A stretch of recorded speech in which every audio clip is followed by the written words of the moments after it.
So, first of all, thank you for taking the time to speak with me today.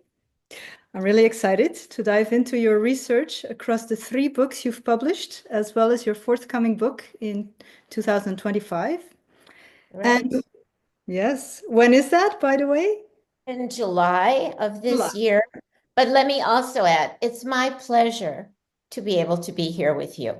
I appreciate it. Thank you very much. So what intrigues me most is how these different topics in your 4 books, each one deeply meaningful to me, connect in your mind and soul, how your interests and perspectives have evolved over the years, and how this evolution has shaped your work as a Jungian analyst. So let's start at the beginning. In 2020, you published your first book, The Absent Father Effect on Daughters, Father Desire, Father Wounds, which I have here. Have it. Okay. Had it for years, which has since been translated into several languages. And you open with a striking line. You write, "This is a love story, but an unrequited one." A very powerful beginning. And you then continue, "It is about the needs a daughter has for a father figure, made more prominent and painful when he is absent." And I was wondering, to start, if you could say something about this love story between father and daughter, and perhaps what that would look like in an ideal, or perhaps better, a good enough situation. In other words, what are the essential ingredients of a good enough father-daughter relationship? Relates to many different aspects.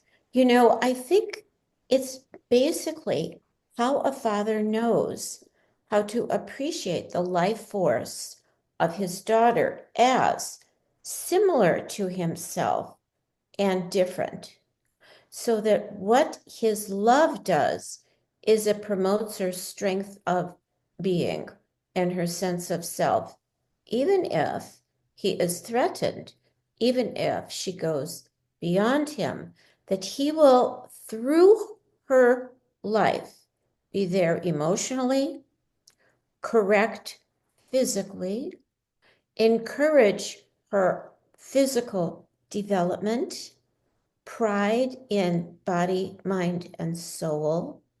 It sounds like a tall order, but it would seem regular. Like you would want to promote the development of children, fathers, of daughters. The problem is that most fathers, many through the generations, and let's hope that it is changing now, but many fathers did not have good fathers. Mm-hmm. And so they can't really pass on a certain wellness to their daughters, which does not leave them off the hook. Not at all. You know, they've been able, they fathers, of, well, I gave you money, or I bought this, or I provided. But did you provide a feeling and a connection? That's what I mean by love. But love unrequited is you want it and you can't get it. Mm-hmm. It sets up pain inside. It also sets up a desire to grow. Because it's, you think about all the things that are unrequited in our lives, it's like an empty space. I want that. And in wanting it, it kind of pushes the development. In a difficult way, it could subsume the development. It could erase it. It could make her feel badly about herself and self-destructive in many ways. So many women, men too, or all kinds of people, but a lot of women and a lot of women I have worked with are very destructive to themselves. They consider it average to not like themselves. Just is. And they consider that they can't get through to their fathers. How is your father? One line is what they say. It's not much. It's not much. Wasn't there, didn't interact. So these are all ways that one feels that love is unrequited. If you can't get a loving reaction, as a child, you think it must be me. I did something wrong. And there's the unrequited again. And the love for self becomes also unrequited. I mean, it's not just the father that influences, but because there has been so little written on fathers, there's a pack of information to unpack. Yeah. I'm wondering about this, the desire that also, I'm already going off script. About desire that also leads to development, because presumably it's a matter of balance. Would there be, like, presumably you want some desire be unrequited, otherwise there's no growth, perhaps? But if it's all unrequited, then it goes wrong. Is that how it is?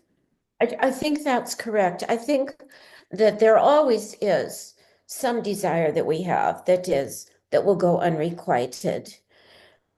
But if there is a huge hole there, one needs a tremendous amount of something to come at you to make you develop yourself.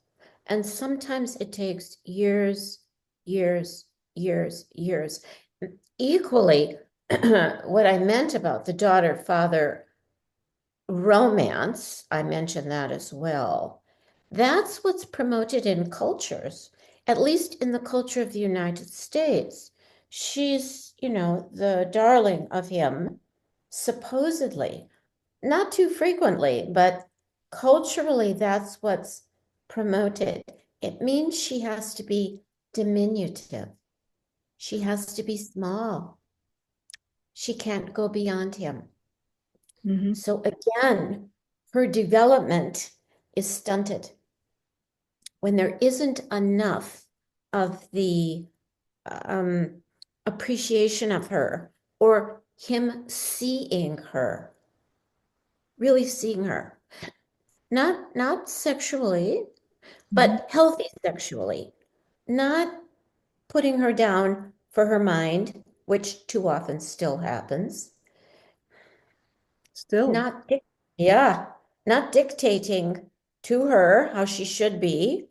I mean, I'm using a lot of not here because I think there's been I think it's changing now, but there has been a huge lacunae in the whole field of fathers and daughters, for sure. I mean, in the literature, in the psychoanalytic, Jungian, therapeutic, psychology literature, very little until about the last 25 or 30 years. Some, but little. Yeah, it's all about the mother, isn't it? It's all about the mother, and it is all about blame that mother. Yes. And the other kind of complex piece in this is exactly what you mentioned. So whoever is the father figure and the mother figure, so whoever they are, in other words, each of them supposedly will keep the other in their mind. And that will give to the daughter a sense of solidity and foundation. But you could say, if the father figure is absent to the daughter, is he also absent to whoever the spouse is? And then that one feels also unrequited, also not getting. So we have a huge kind of ball of frustration, anger, fury, self-attack. That's how it oftentimes manifests. And perhaps even competition, if there's so few of father going around, I don't know. Would that make for competition as well? Well, I don't know what you mean by few fathers going around. What do you No, mean? well, if both the daughter and the mother spouse are lacking in Yeah. the masculine, I guess, or the Oh, would there yeah, be competition between mother and daughter? there might be. There might be. I was thinking that you meant competition between father and daughter. Ah, Uh-huh. So I think that is also what happens. So if you don't get enough, there is competition, but competition isn't bad if it becomes conscious. So all of this is not, I mean, it's negative and it's not wanted really. But if it's made conscious, if people become conscious of what's going on, it's a different story. mhm. It's a different story. Then you've really got a chance. If it goes underneath and everyone ignores it, yeah, it makes it way too difficult. And then you've got horrifying dreams. You've got the monsters in the dreams and the vampires after you and being chased and all kinds of things. Well, yeah, it's being chased so you'll wake up Mm. to what's really going on. Yeah. I wanted to add one thing. I think it kind of fits here. I gave this lecture on the absent father and daughters, and the effect on daughters to a group of Jungian analysts, participants, etc. And one of the people very honestly said, I forget to ask about the father. I forget to ask about the father because he's so like such a non-person, and maybe even culturally it was a different country than the United States, and the United States is the same thing. When I ask about the father, that's what I meant, one line. Well, he was there. Yeah, did he talk to you? No. And then come the excuses. Okay. This is Mm. what you told. Well, he's an introvert, or he was busy, or he was always working, or we had to understand his moods. Who Mm. knows? You get told a million things. And the untold things are also very powerful. So if you prod a bit, you get a little more, Mhm. but often not so much.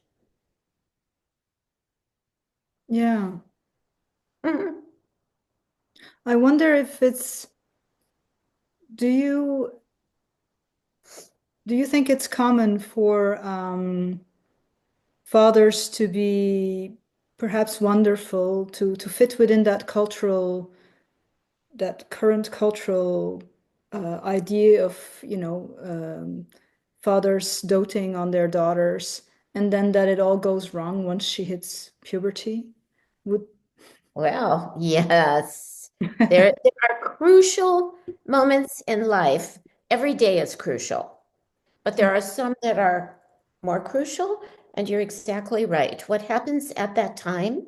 Jung refers to this when he speaks about incest and libido, that the father does not know how to manage the growing daughter because he hasn't been in touch. Listen how complicated it gets, because the father has not been in touch with his own self in its many aspects. And so the daughter threatens kind of a precarious balance inside. And if he can't manage it, he would distance her, Mhm. push her away, tell her horrifying words like, I mean, it's amazing. He'll call her a whore, a slut, words that you just go, really? Why are you saying all this? Because his defense against his own desire for his lovely daughter, Mhm. he can't manage. What he's supposed to do with all those feelings is appreciate her, tell Mhm. her she's great. She's doing good, not just because of her outer appeal, but her mind, her athletic ability, her creativity. All of these are around puberty. Well, they're around always, but they get kind of constellated then. Mhm. And a daughter getting kind of harsh things back will turn away from herself. It's Mm. too much. She can't manage it. So she turns away. Yeah. Mhm. Would you Mhm. also put that in the category of absent fathers when it happens in that moment when the father has been present but then becomes absent? Yeah, or not? Well, but you see, he's been usually, this is the story that I often hear, and it doesn't usually deviate. It's almost the same across economics, across class lines, across ethnic backgrounds, across religion. It's almost about the same. So he could manage her when she was little because she's a little girl, right? So she's going to accept whatever, and she loves him. Mhm. Okay, but by the time she gets to puberty, she's a little more differentiated. And maybe she doesn't love him all the time. And she wants to argue, and she just learned something and she knows more than him. Does he like that? No. And he will push her away, partly because, again, he learned to be not emotionally involved. And he needs to learn to be emotionally involved with himself and all people, because otherwise he can't raise his daughter. And he needs to. He does need to. Mm. So she becomes quite disappointed. It's a huge energy. Mhm. Once she's no longer daddy's girl, daddy's sweetie, and she's becoming who she is, well, there's a threat. He should be able to handle it. Mhm. Oftentimes he cannot. What would you Mm. give as advice to a father who's grappling with that? Oh, well, it's interesting the way you phrase it. I don't really give advice, but I would ask, what's going on that you are acting the way you're acting? What is happening inside of you? What do your dreams show? Mm. If you made an active imagination on this, what would it look like? Can you imagine another way of being so that together we would try to create other options which would fit? Mhm. Because the point is to develop from within. As the Father develops from within, he will pass this on also. So that's why I don't, I can't really say do this or this, but we can together find options and Yeah, ways of that's for the father that you get into your analysis. into analysis. Yes, About the yes. father, I was thinking more when I asked about advice, the father who would read this, for example. What would you say? Well, go into analysis. Well, what's interesting? It reminds me of a man who wrote to me Hmm. after the book was published, and what he wrote was really amazing. He said, "I'm the poster child for the absent father." Listen to this. I have three daughters. I have not been present enough. I want to learn and be more present. So that's what he got from the book. I wanted to learn to be more present. He was already open. Yeah. Some crisis, I'll bet, had happened in his life, and maybe a crisis with one of the daughters. And he realized, I have to do things differently. I mean, we all get, the red light that says, wait a second, pay attention. And Yeah. he got it. He got it. Yeah, was good. Mhm. Yeah. What about what about for the how would you explore things with the mother? the mother in the book, Oh, or any other well, parental figure. yeah. Well, any parental figure. What was your father like? What was he like? You know, and so you would ask, so how was he, and what have you projected onto your partner of whatever sex? What have you projected that relates to your own father that you liked or didn't like? What are you carrying inside about your own self as a daughter that you're projecting onto your daughter? You know, in other words, the questions bring up the connection, which is the very piece that has been lacking. Mm-hmm. And in that connection, there's a possibility of developing something different.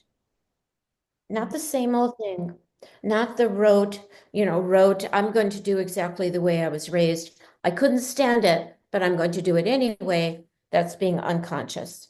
And in analysis, we would hope that people would gain options for operating differently. It's really the mother she's quite powerful in the sense of what is she carrying about the image of that spouse that either she's conscious or unconscious of that gets transferred to the daughter. It's a very, when you mention the mother, you're right. It's very complex deal. And of course, the other piece is, we live in a world with a lot of single parents.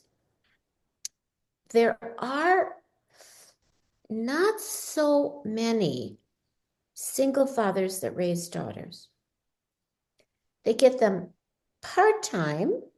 They don't usually get them full-time. Well, nobody gets them full-time really in the United States, unless people are really off. It's usually like a 50-50 kind of thing. I think that's true in many countries. But there is this stigma of a father alone with his daughter, especially after puberty. It's really a cultural taboo. It's not talked about very much. Yeah, I guess there's a cultural fear and there's the personal fear, and it's so. Yeah, and I think that if how would I say this? If it's made conscious, and again, people talk about it, it's not so frightening. It's like, how do you use erotic with eros? How do you use the erotic energy in a related way? Not smashing of the daughter and not putting a father down because of what he feels, but allowing him to use it for her development, not to smash her. Too often it's a smash. Yeah. And perhaps if it's been so unconscious, it would also come out at first for the father in such a horrifying way. It could. He might have an upsetting dream as well. So it could come out that way. But I just wanted to go back a bit because you had said if the father is present, well, he could be physically there, but psychologically absent or absent emotionally, or there might be a divorce or a separation or something. He's completely gone, or he might have been killed. He might have died early. So there are many absences. Each has got a bit of a different effect, but they all are about loss. They all involve loss and a process of grieving in order to continue one's life and go on. Yeah. Um,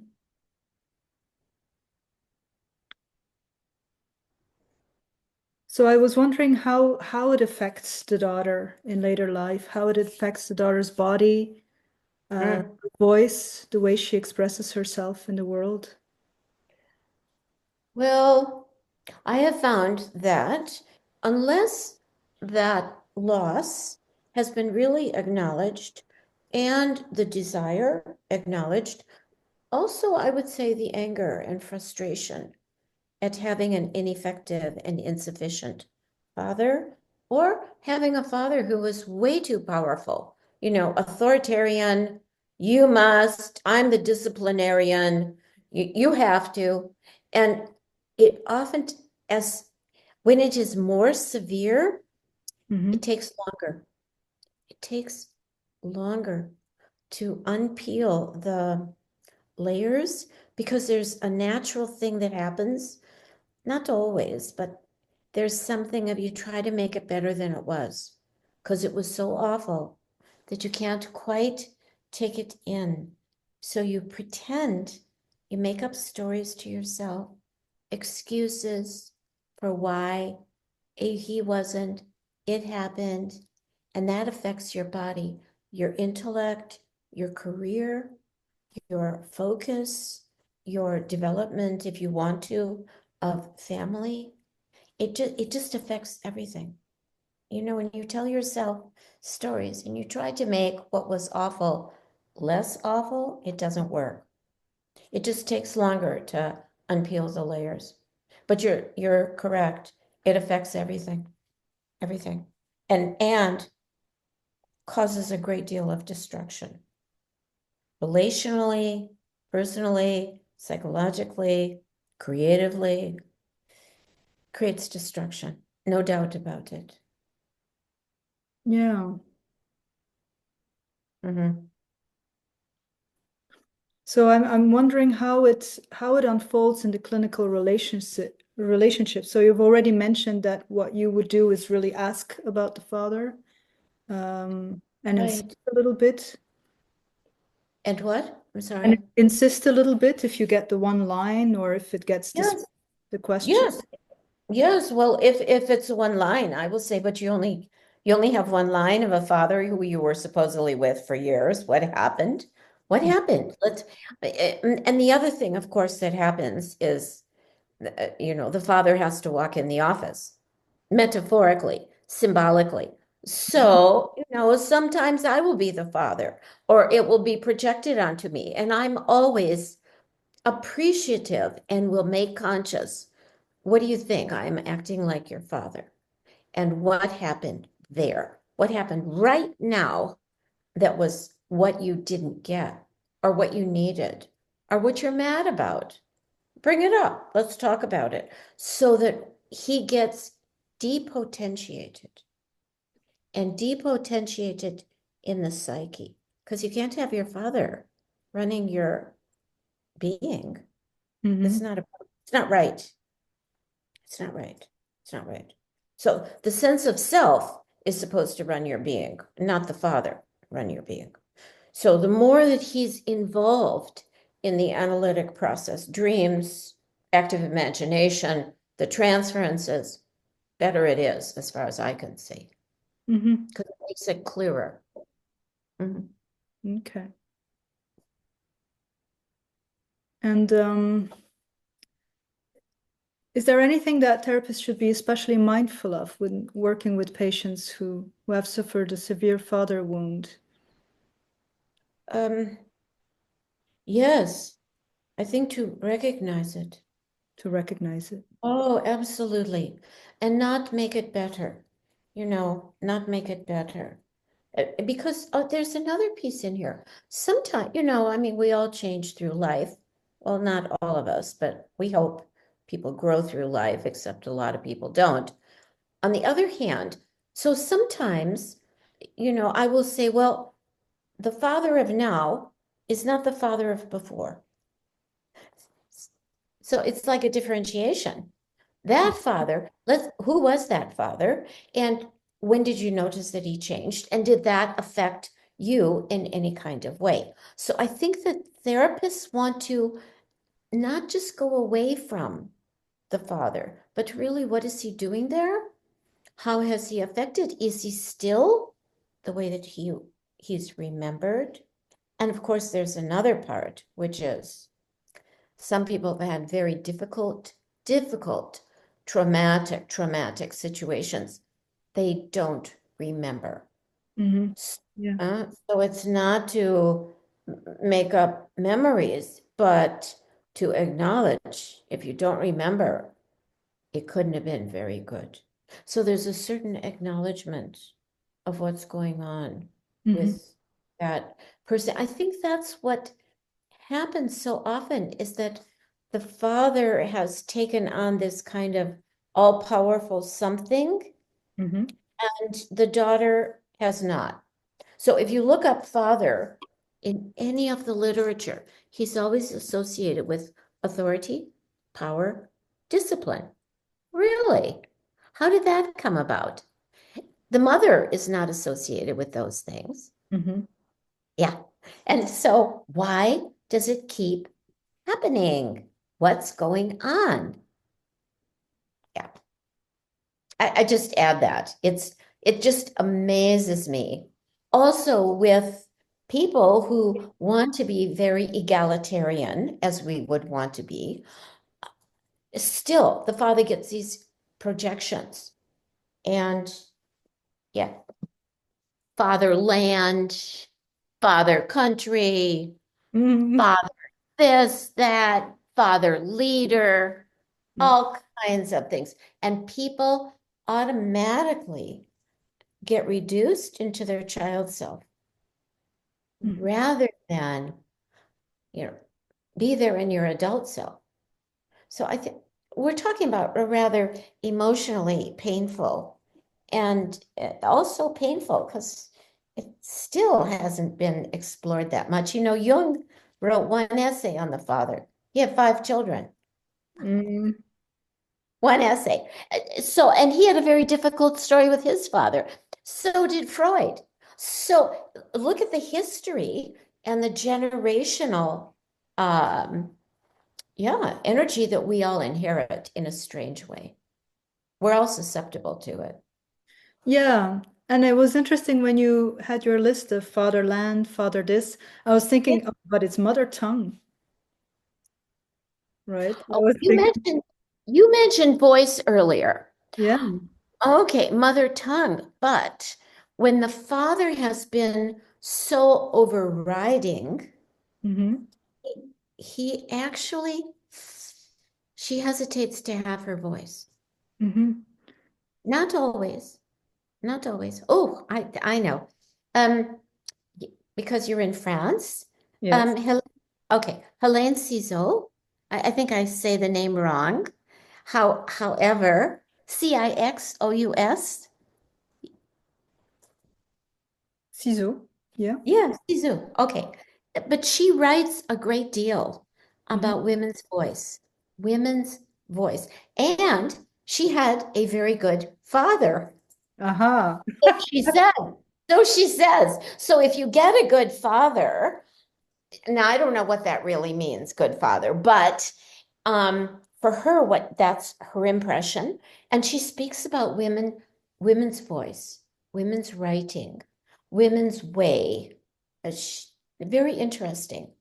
And I don't know if women's voice is different than men's, but we're raised differently. Still, we're raised differently. So the voice can get cut down by the father who doesn't understand who the daughter is. It's like he doesn't get that her energy needs to be expressed also through her voice. Yes. Yeah. And of course, it's also more difficult in our society for a woman to have a voice already. It still is. It Or still it's is. more difficult to be heard, even to be read. There are statistics about that, right? Are there really? I'm not surprised. Yeah, there's a study that there are several, but there's one that really checked if um, if an article is written and whether it's a man's name, Oh, a woman's uh-huh. name, then the people who see it with the man's name, it's an experiential study. Right, They will, men and women both right. will like the paper more when there's a man's name on it, and they have a higher desire to collaborate with that person. Well, that's very sad. Yeah. To this To day. It's Yeah, only a few years old, this study. Yeah. yeah, it is to this day. I mean, I don't think that this is not an old issue. This is current. And when people say things are changing, they are, but not very fast. Look at your No. example. No. Or No, consciously, we're trying to make a change, but I think unconsciously, not much has changed. no. And that's what I meant about the generational heritage. We are all subject to this unconscious transgenerational story. No matter what culture we are in, we're carrying it. And because the world is getting smaller in some ways, I think we access through the collective unconscious, we're accessing many different cultures and ways of being.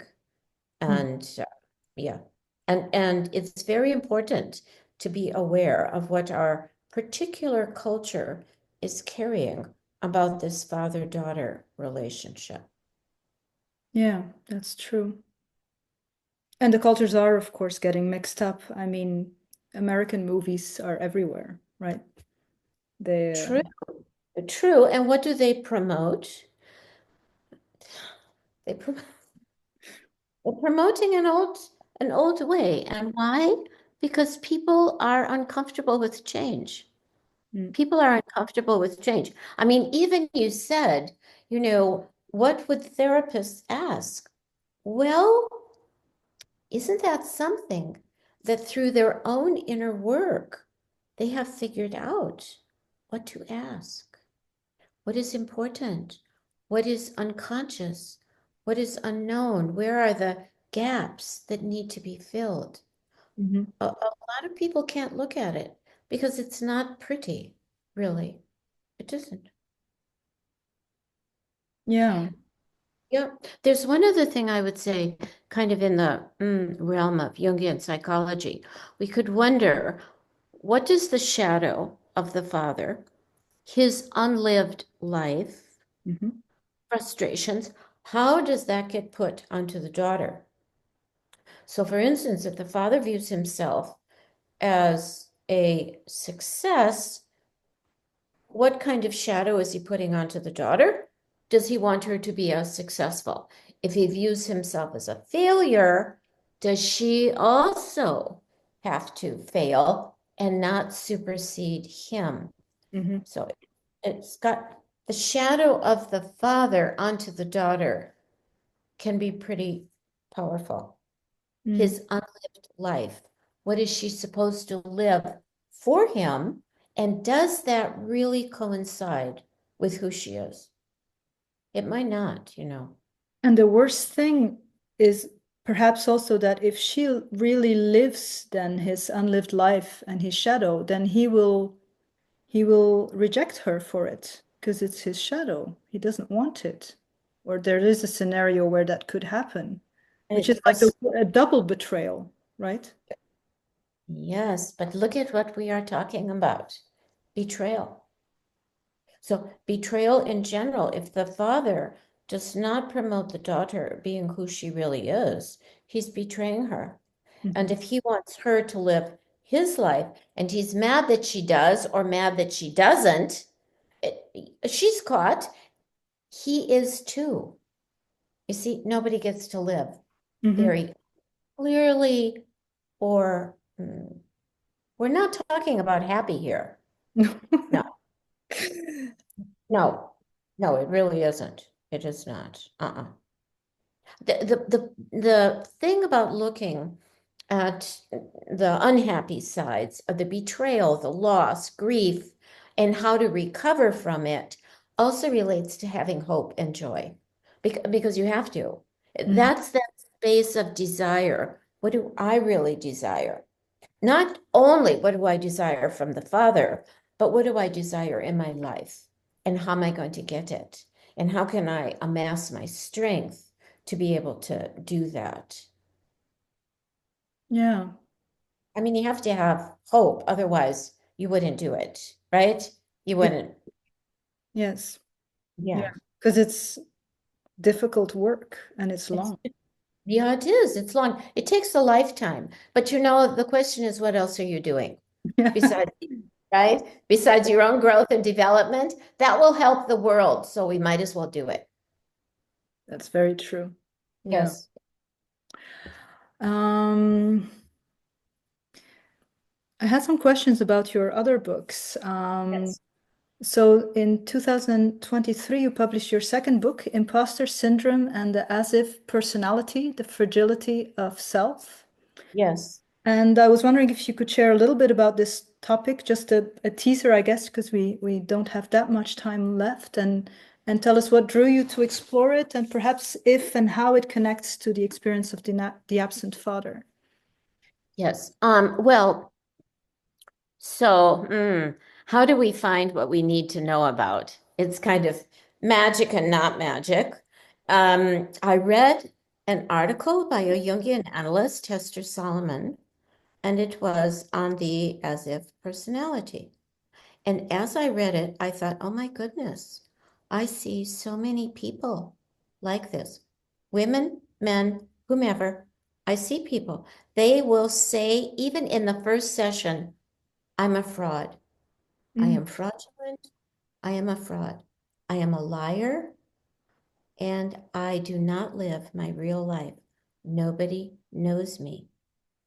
It's a very powerful. So when I read it, I thought, oh my goodness, is there more information on this? Well, very little. There was, and this is kind of interesting when it comes to women and women's voice. A woman named Helena Deutsch in the 1940s was a Freudian psychoanalyst, Austria, I think. At any rate, she had a book, one of the first ones, called The Psychology of Women. And in it, she spoke about the as if personality, but she described that as women, not men, women. Of course, it's a different era, but still, who are superficial, not deep, too flighty, can't do it. She kind of put them down. But Hester Solomon saw in that there was depth, that the as if personality was a cover for a sensitive, tender, vulnerable person who was afraid to reveal themselves. And so they put on masks, they put on facade, they became an imposter to themselves. And she respected what was going on inside of the person. And because of that, I thought, oh my gosh, this is something nobody talks about. Not all these people, not, I mean, you don't have a huge sample, but I have a pretty big sample in a way. Imposters, why would they say that about themselves? Why would they say I am a fraud? Because they want to not be a fraud anymore. And so that was part of the impetus of why I wrote the book, and where it fits with the father and many of the themes that I develop in the following books is the narcissism, because what one learns is to be singular as a defense. I'm alone. Nobody really understands. The father didn't understand, tried to make me be something else. The only way I could escape that is to be as if. And it, it's such in a way, it's such a painful place. It's very sad. And I wrote it because it's important to get released from putting on masks. You can be yourself. You can be yourself. It takes too much. And all the people that I of course got permission from, but who would talk about how they get lost in their mirror, how they never look in a mirror, how they have no mirrors. The mirror is very important. In who are you mirroring? The father, the culture, society's expectations, yourself. So all of these have tendrils of connection. to each other. And again, the point is to be released from thinking you have to put a mask on and feeling you can't be really yourself. Because the point is to be yourself, no matter what that is. It doesn't always take one to comfortable places, but what can you do if you're not going to be you? Mm-hmm. Yeah, yeah. Yeah. It's there also is in psychology, there's been some written on the imposter syndrome. That's why I called it that as well. But it's only deals with the conscious life. And you know, the analytical approach deals with the conscious and unconscious. So that people will find themselves in dreams, maybe literally putting on a mask or pretending, having rehearsal conversations, all this kind of stuff. And it's hiding their shadow, needing to be perfect, have to have the perfect body. So here again is the physical.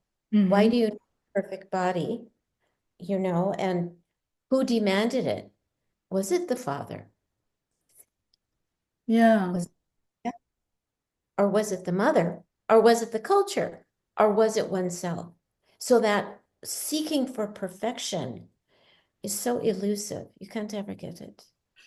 No, and my impression is that the closer people get, the worse actually. Because if you really aren't that close, I'm talking about a body level now. Yes. People who don't get very close to that um, ridiculous ideal in our Western society, uh, Right. they have to get to terms with it. Um, They do, but you know how difficult it is because people will say, well, you know, I'm working out or I've lost weight. See, here's the typical issue. mhm, Are you content with yourself? I will ask. Oh, no. No, I have 5 more pounds to go. Or 25 more pounds. It's always something to go. The contentment, again, mhm, the sense of self, the security inside is taken over by fragility. And that's why people have to appear perfect. This one also, I didn't write it to just be negative. I mhm, wrote it, open something up so that people can say, is this me? And if it is, how can I grow and develop? It mhm, doesn't mean you should, you know, not take care of yourself. It means be conscious of how you care about yourself and that you matter. You matter. It's really based on a place of, I don't think I matter enough. mm, Yeah. I'll give an example also. I think I used an example in that book of, or maybe in the other one, of Sylvia Plath, who was a poet, American and British, in the mid-20th century. And she has a poem called The Mirror. And in the mirror is a woman looking at herself and finding herself criticized by the mirror.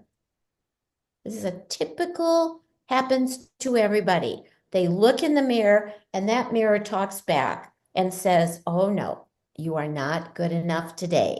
mhm, Over and over and over. What's interesting is that in the poem, besides looking in a mirror, she looks in a lake as if she's looking into the depths of herself. And there's where the answers lie. Look in the depths, and you'll find more of yourself. You don't have to be stuck in some superficial definition of you. mhm. You can really find your value in the depths. And then you, of course, bring it to consciousness. Yeah, I like that. The lake. Hmm. Yes, yes, a great image, isn't it? Wonderful. Yeah. Yeah, yeah, yeah, yeah. So your third book, A Jungian Exploration of the Puella Archetype, Girl Unfolding, delves into the archetype of the maiden. And in your article on Jungian psychology space, you offer a refreshingly kind and nuanced portrayal of the Puella, providing a much needed counterpoint to the way she, like the puer, is often described. And I wanted to ask what inspired this perspective, but you've already given me some answers. And did you feel compelled to advocate for the Puella and highlight her positive qualities in a world that tends to see her only as childish or needy? Well, what an interesting word, compelled. So compelled means something is important. The Puella is usually, the puer also, but we're on the Puella, so put down. Yeah. I'm not, as if there isn't good energy there, or as if it means that when you're past a certain age, you should not be accessing that energy. However, throughout life, one wants to have energy, a certain youth, not caught in it, not stuck, but able to be creative, again, energetic, be able to look at things with a different viewpoint, and be able to find your your depth. Because if you don't live the girl through your life, what will happen? I mean, you can't chop off your arm. It's not so hot. It doesn't feel good. I give you an example. Someone who is actually in the book, a woman in her 70s with Parkinson's, and became very creative with a very difficult diagnosis. She was like a Puella. She became creative. She did this. She followed that. She made up something else and didn't stop. Not that she kept herself frenetically busy, because that can be another Puella trait that doesn't work. Nothing gets done. There's no finishing. No, what she did was she used herself to really not deny her grief and loss, but to work with it and to talk to people about how she really felt. And I felt that she was using that marvelous Puella energy that I had seen previously, and she was using it to let herself live as fully as she could. And that to me is something that we all need to do. Really, I mean, to live a full life and to not be stopped. And Puella, I think, helps. Too often, oh, I heard it all the time. Oh, she's a Puella. Yeah, so what does that mean? Yeah. Is that bad? It's assumed negative. And I wanted to bring it into a different focus.